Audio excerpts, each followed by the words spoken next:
కార్యక్రమానికి హాజరైనటువంటి మీ అందరికి కూడా అట్లనే టీఆర్ఎస్ పార్టీ ముఖ్య నాయకులకు, కార్యకర్తలకు, మీడియా మిత్రులకు అందరికి కూడా పేరు పేరున నా హృదయపూర్వక నమస్కారాలు తెలియజేస్తున్నాను.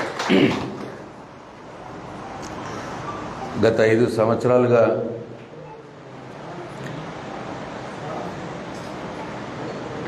ఆనాటి ముఖ్యమంత్రి, ఈనాటి మాజీ ముఖ్యమంత్రి గౌరవనీయులు కేసీఆర్ గారి అడుగుజాడల్లో నడుస్తూ వారు అందించినటువంటి అనేక అభివృద్ధి కార్యక్రమాల్ని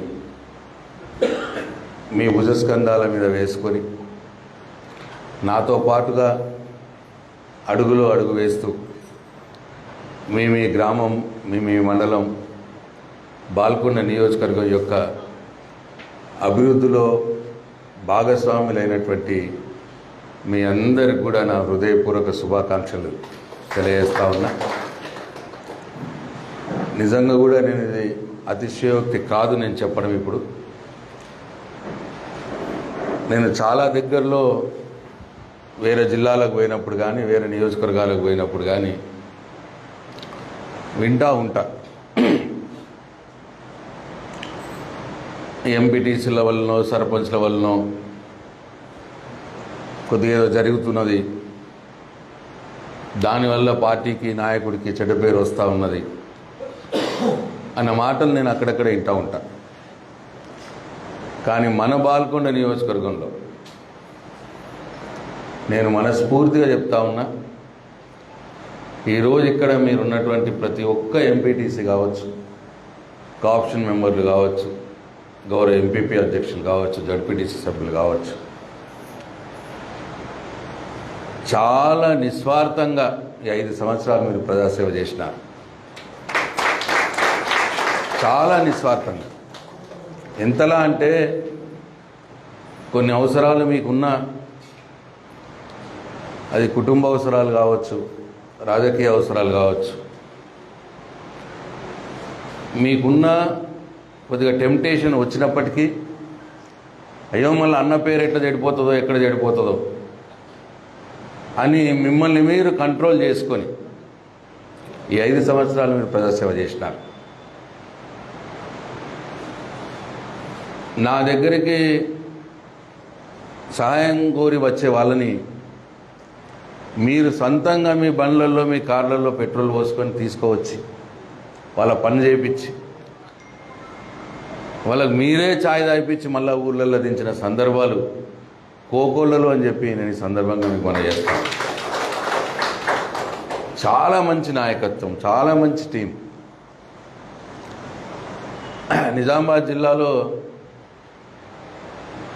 నన్ను చూసి అందరూ చాలా ఈర్ష్యపడతా ఉంటారు.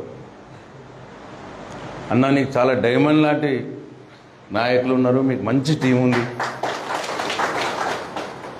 మీరు హైదరాబాద్లో కూర్చొని ఒక మాట ఇస్తే చాలు మీ నియోజకవర్గంలో జరిగిపోతాయి కార్యక్రమాలు, పార్టీ కార్యక్రమాలు, అంత మంచి మీకు టీం ఉందన్న, మాకు లేదు, మా దురదృష్టం అని చెప్పి అంటూ ఉంటారు.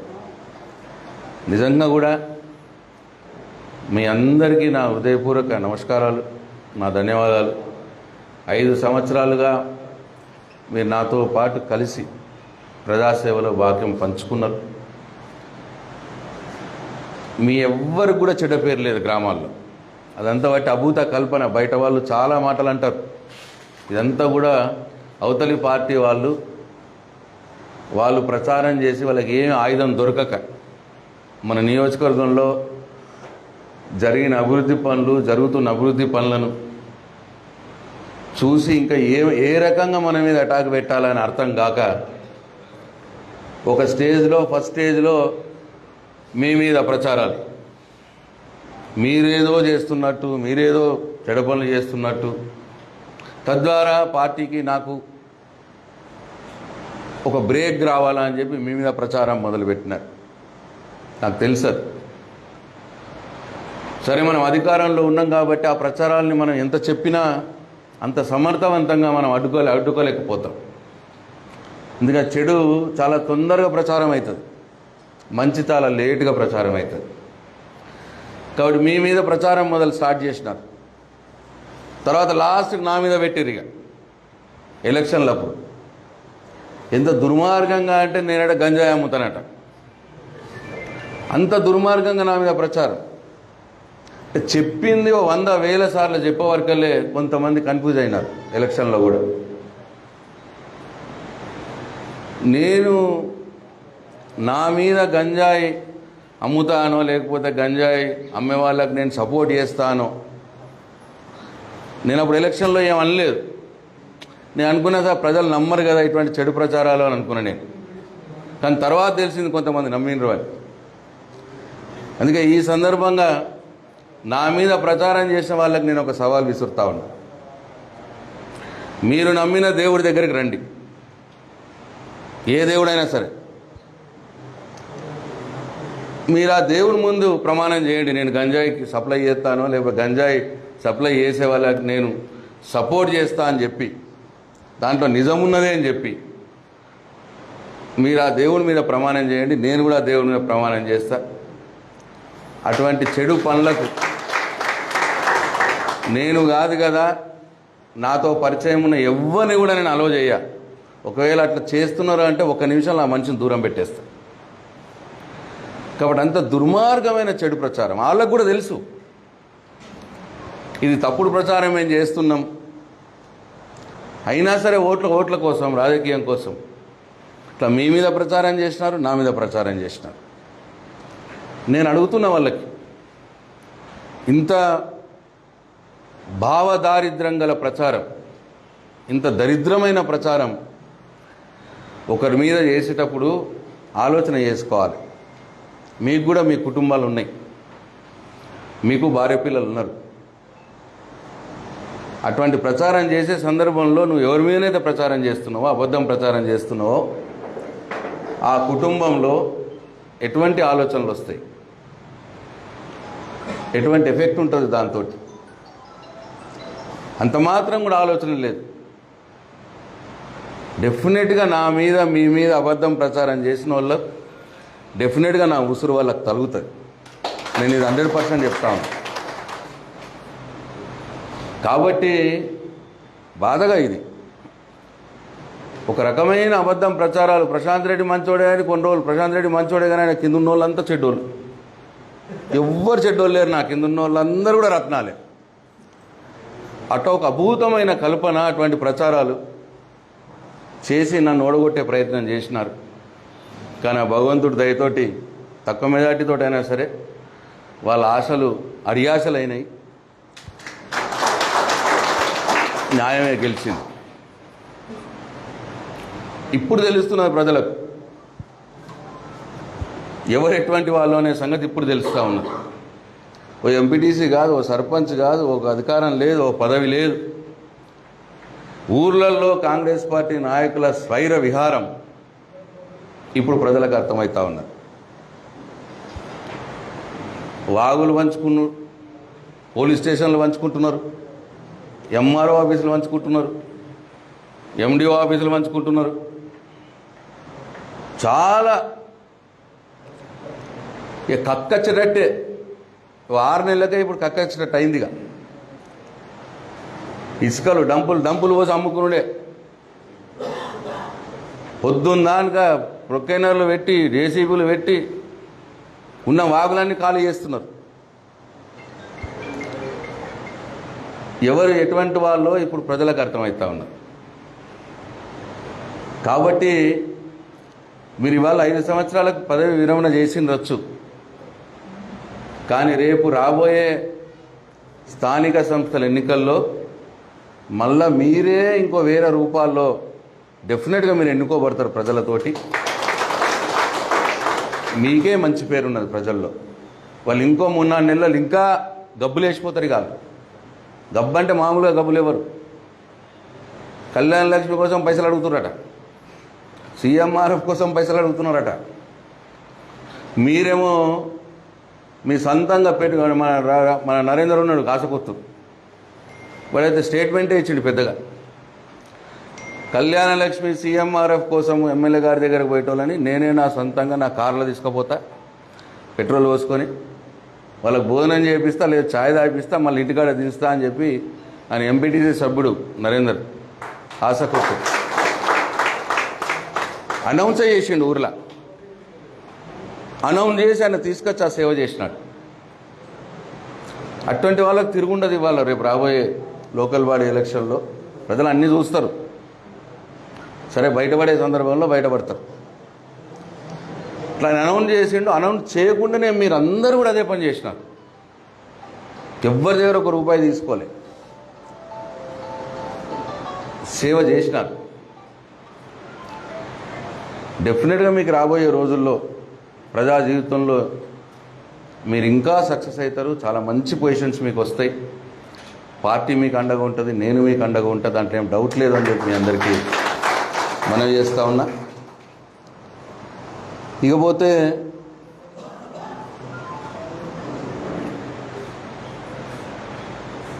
ఈ 6 నెలల నుంచి ఇక మొదలేమో డిసెంబర్ 9 అన్నారు, తర్వాత వచ్చే నెల అన్నారు, తర్వాత 100 రోజులు అన్నారు. ఇప్పుడు 6 నెలల 7వ నెల, ఇది 8వ నెల. వాళ్ళు వచ్చి డిసెంబర్ 3 నుంచి అంటే 200 రోజులు కూడా అయిపోయింది. ఏందిరా నాయన అంటే ఒక ఫ్రీ బస్సు తప్ప ఇంకా ఇప్పటికేం లేదు. తట్టెడు మట్టి తీయలే కొత్తగా. ఇప్పుడు 7 నెలలు అయిపోయింది, ఒక్క రూపాయి పని జరగలే, తట్టెడు మట్టి తీయలే, ఒక్క రూపాయి బిల్స్ వత్తలే. పని చేసిన వాళ్ళకు 1 రూపాయి బిల్ లేదు.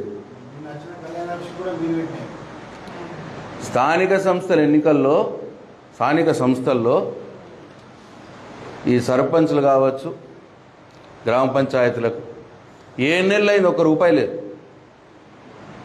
నా స్టేట్ గవర్నమెంట్ నుంచి లేదు, నా సెంట్రల్ గవర్నమెంట్ నుంచి లేదు. పాపం కారోబార్లు, ఇప్పుడు సర్పంచ్ లేరు, కారోబార్లు చిన్నోడాడు, ఎంతటోడాడు సెక్రటరీ, వాడు సొంత పైసలు పెట్టి మెయింటైన్ చేపిస్తున్నాడు ఊర్లలో. జీతాలకు పైసలు లేవు, సఫాయిలకి. 7 నెలలు అయింది, 1 రూపాయి లేదు. రాష్ట్ర ప్రభుత్వం నుంచి, కేంద్ర ప్రభుత్వం నుంచి కూడా లేదు. 1 రూపాయి రాలే గ్రామానికి ఇప్పటికీ. ఇది వాళ్ళ గొప్ప గొప్ప మాటలు మాట్లాడుతూ ఉన్నారు.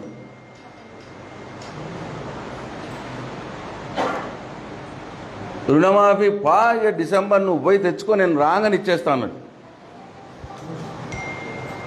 మా ఆగస్టు 15 అన్నాడు. ఇక లాస్ట్కు నెల అన్నాడు, 100 రోజులు అన్నాడు, మళ్ళీ ఆగస్టు 15.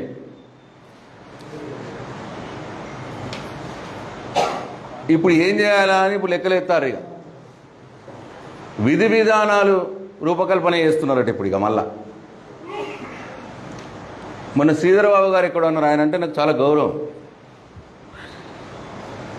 ముఖ్యమంత్రి గారు రుణమాఫీ చేస్తా అన్నాక కూడా టీఆర్ఎస్ పార్టీ రుణమాఫీ ఇంకా చేస్తలేరని అడుగుతున్నారు అన్న మాట మాట్లాడాడు.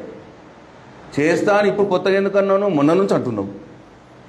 ఫస్ట్ ఒకసారి డిసెంబర్ 9కే చేస్తా అన్నావు, తర్వాత 100 రోజులకే చేస్తా అన్నావు. అట్లా చాలాసార్లు అన్నావు ఇప్పటికి చేస్తా అని, అయినా అయితలేదు అన్నదే మా బాధ. మేము ప్రతిపక్షంలో ఉన్నాం కాబట్టి శ్రీధర్బాబు గారు తప్పకుండా ప్రజల పక్షాన్ని అడుగుతాం. నువ్వు చెప్పిన మాట కాబట్టి, నువ్వు చెప్పింది, నువ్వు ఇవాళ ఇస్తా అన్నది ఇస్తలేవు కాబట్టి, ఎందుకు ఇస్తలేవు, నువ్వు చెప్పిన డేట్ అయిపోయింది కదా అని అడుగుతాం. లేదా నువ్వు ఇప్పుడు లాస్ట్కి మళ్ళీ ఆగస్టు 15 అని ఉన్న దేవుళ్ళందరి మీద ఒట్టేసుకుంటా, ఊరూరా తిరుక్కుంటా, ఏ ఊరు దేవుడి మీద దేవుడు కనిపిస్తే ఆ దేవుడిని ఒట్టేసి ఆగస్టు 15 అని చెప్పినాం. చెప్పిన తర్వాత ఇంకా విధి విధానాలు ఏంది ఇప్పుడు మళ్ళా అని అంటేనే మాకు డౌట్ వచ్చింది. ఏముంది దాంట్లో విధి విధానాలు? అప్పు తీసుకున్న వాళ్ళు ఎంతమందో లెక్కలు గవర్నమెంట్ దగ్గర రెడీ ఉన్నాయి, నువ్వు పైసలు జమ చేసి ఇచ్చుడే. ఇంతకుముందు 1,00,000 రూపాయలు కేసీఆర్ చేసినాడు, 70% మంది చేసినాడు, 30% మంది చేయలేదు. వాళ్ళందరి పేర్లు రెడీ ఉన్నాయి. నువ్వు 2 లక్షలు ఇచ్చేస్తే అయిపోయి వాళ్ళకు. దీనికి విధి విధానాలు ఎందుకు దానికి? కాబట్టే నిన్ను అడుగుతూ ఉన్నాం, ఈ రాష్ట్ర ప్రభుత్వాన్ని మేము డిమాండ్ చేస్తూ ఉన్నాం, తప్పకుండా రుణమాఫీ చేయాలి మీరు. దాంట్లో కోతలు పెట్టద్దు. కుటుంబం సీలింగ్ అనో ఒకళ్ళకి ఇస్తే ఇంకోళ్ళకి ఇవ్వమని ఏదో పెడుతున్నారట. 39,000 కోట్లు ఉంటే దాన్ని 31,000 కోట్లకు దించినారట. అట్లా దించద్దు దయచేసి. ఎంత అప్పు ఉందో అంత మీకు రుణమాఫీ చేస్తామన్నారు. 2 లక్షల దానికి 2 లక్షల దానికి మొత్తం చేసేయాలి. దాంట్లో ఇప్పుడు డిమాండ్ చేస్తూ ఉన్న ఈ సందర్భం ఈ వేదిక నుంచి ఎటువంటి కోతలు లేకుండా రైతులకున్న మొత్తం రుణాన్ని మాఫీ చేయండి, 2 లక్షల రూపాయలు పెట్టుకొని ముఖ్యమంత్రి గారిని డిమాండ్ చేస్తూ ఉన్నాం.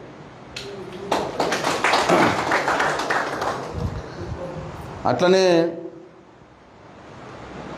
మళ్ళా జూన్ అయిపోయింది, జూలై వచ్చింది, రైతు బంధు లేదు. రైతు బంధుకు కూడా మళ్ళీ ఇంకా మీటింగ్లు పెట్టించి సొసైటీలలో మీటింగ్లు పెట్టించి ఎట్లా ఇవ్వాలి ఏంది అని లెక్కలు వేస్తున్నట్టు. 5 ఎకరాలకు ఇవ్వాలన్నా 10 ఎకరాలకు ఇవ్వాలన్నా మేము డిమాండ్ చేస్తూ ఉన్నాం. పంట పండే ప్రతి ఎకరానికి మీరు రైతు బంధు ఇవ్వాలి దయచేసి. దాంట్లో కోతలు పెట్టద్దు, కోతలు పెట్టకండి. జూన్ అయిపోయింది, తుకాలు ఉన్నాయి, ఇప్పుడు నాట్లు వేస్తారు, యూరియా మనసంచులకు పైసలు కావాలి, నాట్లు వేయటానికి డబ్బులు కావాలి, రైతులకు డబ్బులు అవసరం ఉన్నది. ఇంకా తాత్సారం చేయకండి.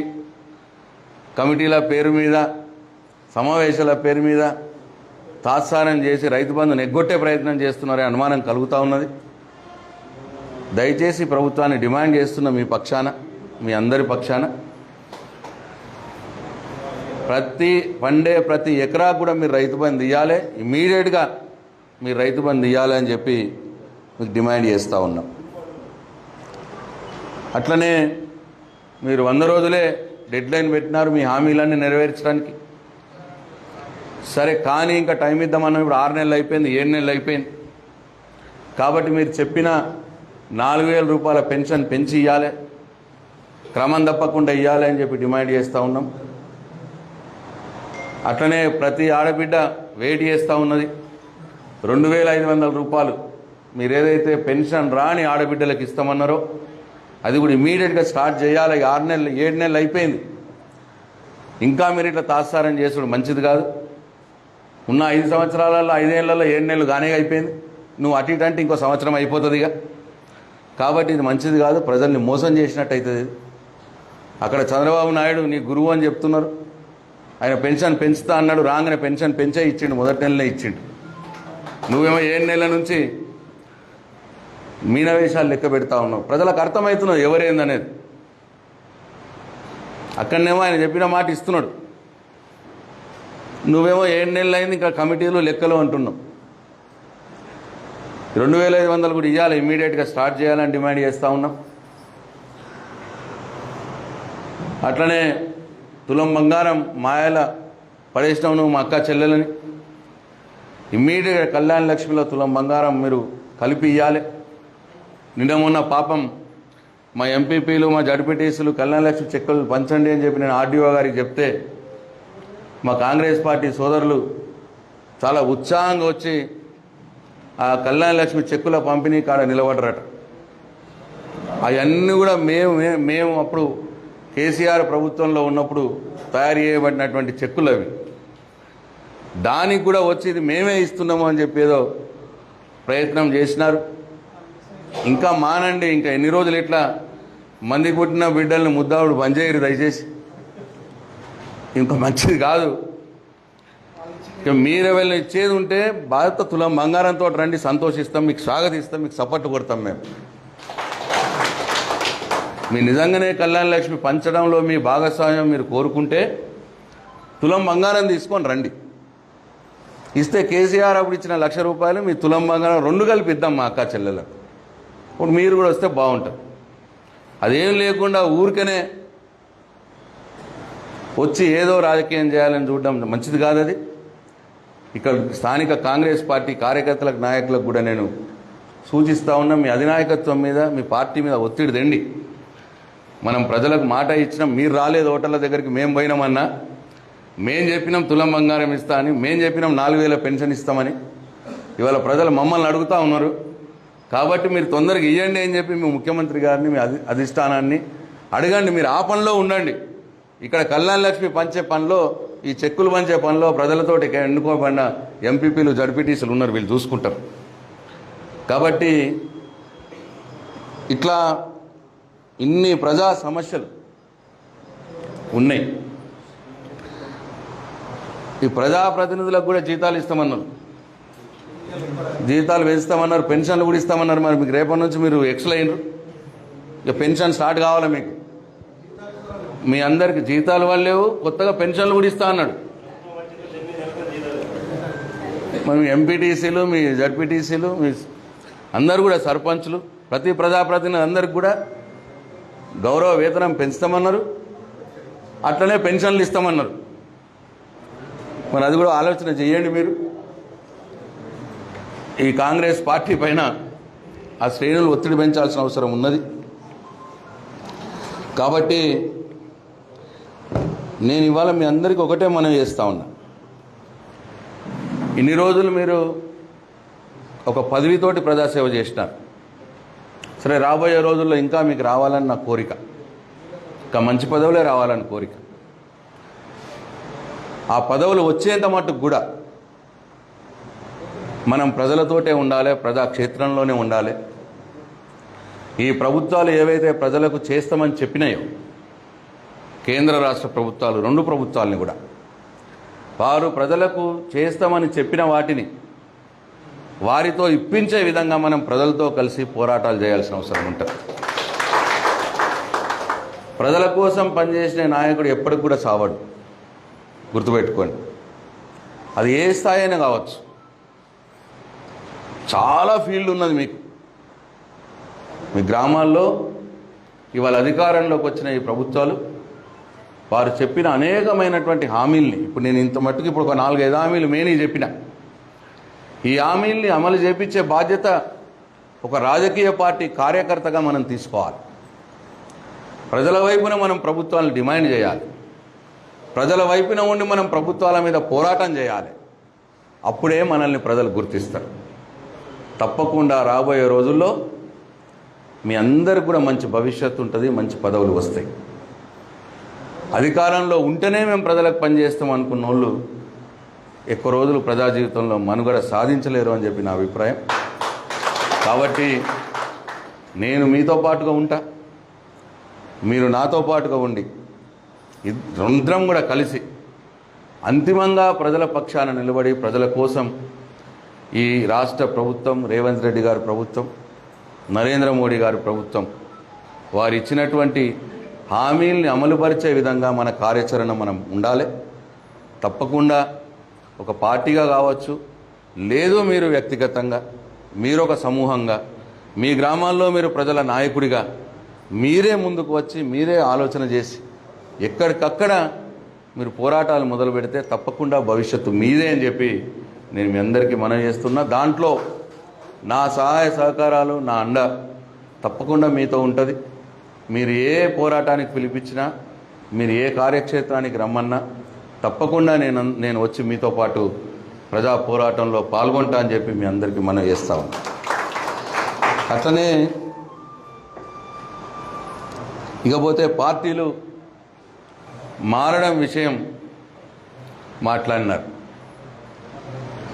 ఇదంతా కూడా ఈ రాజకీయాల్లో చాలా సహజమైన విషయం. కాకపోతే కొంతమంది చేరికలు మాత్రం కొంత బాధ అనిపిస్తాయి. నిజామాబాద్ జిల్లాలో పోచారం శ్రీనివాసరెడ్డి గారి చేరిక, కాంగ్రెస్ పార్టీలో చేరడం నిజంగా కూడా జిల్లాలో సర్వత్రా అదొక నిరసన వ్యక్తమైంది. అంతటి సీనియారిటీ ఉన్న వ్యక్తి ఒక 4 రోజులు పదవులు లేకపోతే, ఒక అధికారం లేకపోతే బతకలేడా అన్న ఒక మాట ఇవాళ మొత్తం సర్వత్రా వస్తూ ఉన్నది. కొందరు అంటున్నారు వాళ్ళ కొడుకుల ఒత్తిడి వల్ల అని, కొందరు అంటున్నారు అక్కడేదో సొంత వ్యాపారాల కోసం పోయిందని కొందరు అంటున్నారు. ఇట్లా దేనికోసం పోయినా అదైతే మొత్తం జిల్లా అంతా తీవ్రంగా ఖండిస్తూ ఉన్నది. రవి ఇంతకుముందు ఒక మాట అన్నాడు, సరే పోయిన వాళ్ళు పోతారు కానీ ఇక్కడ ఉన్న వాళ్ళంతా నికార్సైన రత్నాలు అన్న మాట అన్నాడు. నేను దాంతో సంపూర్ణంగా ఏకీభవిస్తూ ఉన్నా. చాలామంది అనుకున్నారు ఈ పార్లమెంట్ ఎలక్షన్ల తర్వాత ఇక అంతా పోతారట అని. ఒక్కళ్ళు కూడా పోలేవు ప్రామిస్. ఒక్కళ్ళు అంటే ఒక్కళ్ళు. మన బాల్కొండ నియోజకవర్గంలో అంత బ్రహ్మాండమైన టీం నాతో ఉన్నది. కేసీఆర్ గారితో ఉన్నది, పార్టీతో ఉన్నది, ప్రజలు కూడా మనతో ఉన్నారు. నేను 1.5 month అమెరికాకు పోయి వచ్చి నిన్న నియోజకవర్గంలో పర్యటిస్తూ ఉంటే చాలా చోట్ల నా కారు ఆపినారు. ఆపి ఏం లేదు సార్, ఇక ఏదో అయిపోయింది, నువ్వు ఇట్లనే మంచిగా తిరుగుతూ ఉండు, పట్టించుకుంటూ ఉండు, మళ్ళంతా నీదే సార్, మళ్ళీ నువ్వే వస్తావు అన్న మాట మాట్లాడతావు. నువ్వే అంటే నేను కాదు, కేసీఆర్ అన్నట్టు అలా లెక్కన. నువ్వే మీరే అంటే మనం అన్నట్టు కాదు, మన పార్టీ కేసీఆర్ అన్నట్టు లెక్క. సో అట్లా ఇక రోజు వాళ్ళు మాట్లాడరు, వాళ్ళు రోడ్డు మీదకి రారు. సామాన్య రైతు కావచ్చు, సామాన్య ప్రజలు కావచ్చు, రోజు రోడ్ల మీదకి రారు. సో అట్లా ఇవాళ మళ్ళీ మారుతూ ఉన్నది ట్రెండ్. మన పార్లమెంట్ ఎలక్షన్లో ఏమైంది, చాలా విచిత్రమైన, మొత్తం 2 వర్గాలుగా చీరిపోయింది సమాజం. పార్లమెంట్ ఎన్నికల్లో హిందువులలో ఎక్కువ పర్సెంటేజు ఇక మోడీకి వేయాలి, హిందుత్వ అట్లా పోయినారు. హిందువులలో ఎక్కువ పర్సెంటేజ్ ప్రో మోడీ పోగానే మైనారిటీసు, ముస్లిమ్సు, క్రిస్టియన్సు వాళ్ళు బీజేపీకి పోగానే వీళ్ళంతా కాంగ్రెస్కి పోయినారు. వీడు రాజ్యాంగం మారుస్తాడట, లేదు రిజర్వేషన్లు తీసేస్తాడట మోడీ వస్తే అన్న భ్రమలో రిజర్వేషన్లు తోటి లాభపడుతున్న వర్గాలు వాళ్ళందరూ కూడా కాంగ్రెస్కి వెళ్ళిపోయినారు. అట్లా ఇక్కడ ఎవరైతే ఎన్డీఏ తోటి కానీ యూపీఏ తోటి కానీ, అంటే బీజేపీ తోటి పొత్తు లేదు, కాంగ్రెస్ తోటి పొత్తు లేనటువంటి పార్టీల స్థానం ప్రశ్నార్థకమైంది మొన్న పార్లమెంట్ ఎన్నికల్లో. అది దేశానికి సంబంధించినవి కాబట్టి ఆ రకమైన ఒక ఒరవడి వచ్చింది. ఇక్కడే కాదు, మన దగ్గరనే కాదు, అన్ని దగ్గరలో అట్లే. అన్నాడీఎంకే తమిళనాడులో అట్లయింది, పంజాబ్లో అకాలీదళకు అట్లయింది. ఎటువైపు ఎన్డీఏ బీజేపీ వైపు కాంగ్రెస్ వైపు లేని పార్టీలు, ప్రాంతీయ పార్టీలు ఏవైతే ఉన్నాయో మొన్నటి పార్లమెంట్ ఎన్నికల్లో ఇది ఇప్పుడు కాంగ్రెస్కు బీజేపీకి మధ్య కదా ఇక అన్న మాట వచ్చి మనకు పెద్ద రోల్ లేకుండా పోయింది. అంతే తప్పిస్తే ప్రజల్లో కేసీఆర్కి ఏదో తక్కువైంది కానీ కాదు, టీఆర్ఎస్ పార్టీకి తక్కువైందని కాదు, మీకు తక్కువైందని కాదు, నాకు తక్కువైందని కాదు. అందరం కూడా బ్రహ్మాండంగా ప్రజల్లో ఉన్నాం. కనిపిస్తూ ఉన్నది, మెసేజ్లు వస్తూ ఉన్నాయి. నాకు చాలా నిరుద్యోగుల నుంచి మెసేజ్లు వస్తూ ఉన్నాయి. అన్నా మోసపోయినాం మేము, మాకు అప్పుడు ఎన్నో మాటలు చెప్పినారు, కేసీఆర్ ఉద్యోగాలు ఇస్తలేడు, కేసీఆర్ వాళ్ళ ఇంట్లోనే ఉద్యోగాలు ఇచ్చుకున్నాడు, ఇటువంటి మాటలు మాట్లాడి మా మైండ్లన్నీ ఖరాబ్ చేసినారు. ఏ నెలలైందన్నా వాళ్ళు ఏం చెప్పినారు, రాగానే 25,000 మెగా డిఎస్సీ ఇస్తామన్నారు. ఇవాళ 25,000 మెగా డిఎస్సీ లేదు, ఏదో కొన్ని పోస్టులతో ఇచ్చినారు. గ్రూప్ 1 పెంచుతాం పోస్టులు అన్నారు, ఏం పెంచలేరు. మీరు ఎన్నైతే గ్రూప్ 1 పోస్టులు ఉన్నాయో గన్నిటికే ఇవాళ పరీక్ష జరుగుతూ ఉన్నది. కేసీఆర్ ఉన్నప్పుడు ఎన్నైతే గ్రూప్ 1 పోస్టులకు నోటిఫికేషన్ ఇచ్చిండో గవిటికే ఇవాళ పరీక్ష జరుగుతున్నది. కేసీఆర్ ఉన్నప్పుడు గ్రూప్ 2, గ్రూప్ 2A, గ్రూప్ 3 ఎన్నైతే పోస్టులు అప్పుడు అనౌన్స్ చేసినామో ఇవాళ అన్నే పోస్టులకు ఉన్న ఎగ్జామ్లు జరుగుతున్నాయి. ఒక్క పోస్టు పెంచలేదు ఈ గవర్నమెంట్ వచ్చి. మోసపోయినాం మేము. ఇవాళ ఒక్క పోస్టు పెంచలేరు. మేము గ్రూప్ 1 అడిగినాం, 1:50 కాదు 1:100 పెట్టండి అని అన్నాం మెయిన్స్కు, అది చేస్తలేరు. ఇట్లా చాలా ఏది అప్పుడు వచ్చి మమ్మల్ని ఏదైతే రెచ్చగొట్టినారో నిరుద్యోగుల విషయంలో ఏ మాటలైతే చెప్పినారో కోదండరామ్ గారు కావచ్చు, ఆ వెంకట్ ఎమ్మెల్సీ కావచ్చు, తీన్మార్ మల్లన్న కావచ్చు, రేవంత్ రెడ్డి గారు కావచ్చు, వీళ్ళు మాకు ఏదైతే అప్పుడు చెప్పినారో ఒక్కటి కూడా ఇప్పుడు వాళ్ళు చేయలేదు. 7 నెలలు అయింది. ఉల్టా మేము చెయ్యండి అని అంటే మేము చెయ్యం పో అన్నారు. అన్నందుకే మా సోదరుడు ఒకడు నిరాదీక్ష చేసినాడు. 9 రోజులు నిరాదీక్ష చేసినాడు. ఆ పిల్లగాడు ఎస్టీ పిల్లగాడు మోతిలాల్ నాయక్ 9 రోజులు నిరాదీక్ష చేస్తే ఆయన ఊర్లో ఆయన తల్లిదండ్రులను భయపెట్టించి ఆ తల్లిదండ్రులని ఆ పిల్లగాడి దగ్గరకు పంపించి ఇప్పుడు నిరాదీక్ష మాన్పించడం మంచిదే, ఆ బాబుకి ఏం కావద్దు. కానీ ఆ పద్ధతి ఏంది, ఎట్లా మాన్పించాలి? నిరుద్యోగుల యొక్క న్యాయమైన డిమాండ్లు నెరవేర్చి నిరాదీక్షను మాన్పించాలి. కానీ అట్లా కాకుండా తల్లిదండ్రులను భయపెట్టించి నిరాదీక్ష మాన్పించినారు. ఇవాళ అశోక్ సార్ అని చెప్పి కాంపిటేటివ్ ఎగ్జామ్స్కి ఆయన టీచర్. ఆ రోజు వీళ్ళతో ఆయన కూడా ఉండే సపోర్ట్ చేసినాడు. వీళ్ళు ఉద్యోగాలు ఎక్కిస్తారేమో, వీళ్ళు నిరుద్యోగులకు బాగా ఉద్యోగాలు ఇస్తారేమో అని నమ్మి ఆ టీచర్ ఎవరైతే ఉన్నాడో ఆయన నమ్మి అప్పుడు వాళ్ళకి సపోర్ట్ చేసినాడు. ఇవాళ ఆయనకు కూడా అర్థమైపోయింది వీళ్ళంతా దొంగలు, వీళ్ళంతా మోసం చేస్తూ ఉన్నారు నిరుద్యోగుల్ని. అప్పుడు రెచ్చగొట్టి ఓట్లు దండుకొని అధికారంలోకి వచ్చి వాళ్ళ చూపిస్తున్నారు అన్న అర్థమై ఇప్పుడు వాళ్ళ ఆయన నిరాదీక్షకు కూర్చున్నాడు అశోక్ సార్ అనే వ్యక్తి. ఇట్లా ఇవాళ చాలామంది నిరుద్యోగులు నాకు మెసేజ్లు ఇస్తూ ఉన్నాయి, అన్న మీరు కూడా స్టార్ట్ చేయాలి, మీరు ఎందుకు రావట్లేదు అన్న, మీరు రండి అని. నేను మేము వచ్చినామనుకో ఇక టీఆర్ఎస్లో చేస్తున్నారు అంటారు మళ్ళా, కాబట్టి వెయిట్ చేస్తూ ఉన్నాం. చెప్పినాం తమ్ముడు మేము వస్తాం, తప్పకుండా మీకు అండగా ఉంటాం, డెఫినెట్గా మీకు అండగా ఉండి పోరాటం చేస్తాం. కానీ ఇప్పుడే మేము వస్తే ఇక టీఆర్ఎస్ పార్టీ చేస్తుందని చెప్పి మీకు కూడా రాజకీయ రంగం ములుపుతారు వీళ్ళు. కానీ మీ పోరాటం, మీ నిబద్ధత బాగుంది, మీరు పోరాటం కొన్ని రోజులు చెయ్యండి, మీ పోరాటంలో మేము వస్తాం, కొద్దిగా ఆలస్యమైనా వస్తాము అని చెప్పినాం. ఇట్లా అనేక వర్గాలు ఇవాళ అయిపోయిందిలే ఇక మోసపోయినాము, 7 నెలలు అయింది, 8 నెలలు అయింది, ఏమీ లేదు అన్న ఒక నిర్లిప్త భావం ఇవాళ వస్తూ ఉన్నది. కాబట్టి తప్పకుండా ప్రజల పక్షాన పోరాటం చేయాల్సిన బాధ్యత మన మీదనే ఉన్నది అని చెప్పి మీ అందరికి నేను మనవి చేస్తూ ఉన్నా. చాలామందికి అందరికి కూడా వేరే పార్టీలకు రాజకీయాలంటే ఒక గేమ్, ఒక వ్యాపారం. కానీ టీఆర్ఎస్ పార్టీకి, తెలంగాణ తీసుకొచ్చినటువంటి పార్టీకి, టీఆర్ఎస్ పార్టీ కార్యకర్తలు తెలంగాణ ఉద్యమంలో పాల్గొన్నటువంటి వాళ్ళం కాబట్టి మనకు రాజకీయాలు ఒక టాస్క్, ఒక టార్గెట్. ఈ తెలంగాణని దేశంలో నంబర్ 1 రాష్ట్రంగా నిలబెట్టాలి, ఈ బాల్కొండ నియోజకవర్గాన్ని రాష్ట్రంలో నంబర్ 1 నియోజకవర్గంగా నిలబెట్టాలని అనే టార్గెట్తో పనిచేయడం మన టీఆర్ఎస్ పార్టీ విధానం. కాబట్టి మనకి ఇది గేమ్ కాదు రాజకీయాలు. మనకు రాజకీయాలంటే ఒక టాస్క్, ఒక టార్గెట్. మనందరం కూడా ప్రజల కోసం ముందు పోరాటం చేయాలి. తప్పకుండా ప్రజల్లో మీకు మంచి పేరు వస్తుంది. మీరే రేపు రాబోయే లోకల్ బాడీ ఎన్నికల్లో కావచ్చు, జిల్లా స్థాయిలో కావచ్చు, మీ నుంచే మీరే అందరూ కూడా మీకు 100 మనం 82 మంది ఎంపీటీసీలు, మనం 82 మంది ఎంపీటీసీలు, 82 మంది ఎంపీటీసీలు కూడా మీరు ప్రజా జీవితంలో ముందుకు కొనసాగాలి.